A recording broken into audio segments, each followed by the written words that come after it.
Salut tout le monde, aujourd'hui je reviens pour une petite vidéo do it yourself. J'ai décidé de vous montrer comment faire un bonnet à voilette tel que celui-ci. Je trouve que c'est un accessoire qui peut être très joli quand il est bien porté. Donc si ça vous intéresse, je vous invite à regarder la suite. Alors pour commencer, on aura besoin d'un bonnet à pompons avec un revers. Donc moi, le mien n'a pas de revers. C'est pour ça que je le lui fais parce que c'est comme ça qu'il va être porté.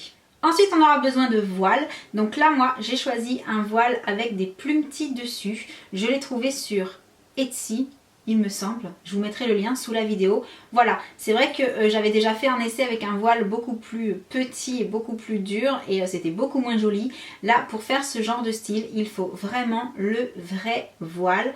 Donc vous pouvez le prendre de n'importe quelle couleur. Moi, je l'ai pris noir pour aller avec le bonnet gris, tout simplement. Il me faudra également un tout petit élastique de la couleur du voile.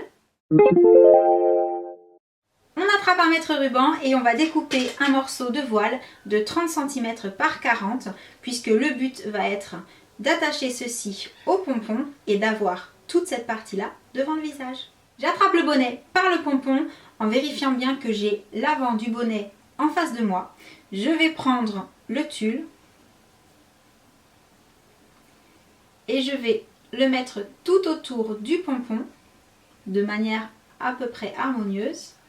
J'attrape mon petit élastique et je vais tout simplement venir passer l'élastique 2 fois autour du pompon. Une fois qu'on a bien accroché le voile au pompon, on enfile le bonnet de manière à bien avoir le voile devant. Et là, deux solutions. Soit on le laisse tel quel, soit on préfère rapprocher le voile un petit peu du visage. Donc on va attraper le voile des deux côtés, le remonter légèrement et venir le coincer dans les revers du bonnet de façon à ce qu'il soit plus près du visage.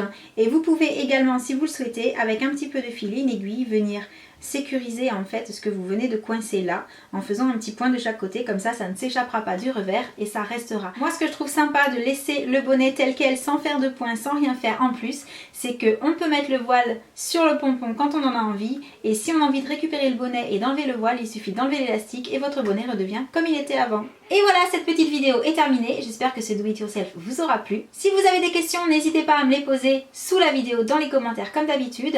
N'oubliez pas que je mets également beaucoup d'infos dans la barre de description de vidéo juste en dessous. Et puis en attendant une prochaine vidéo, je vous envoie plein de gros bisous et je vous dis à bientôt. Ciao ciao.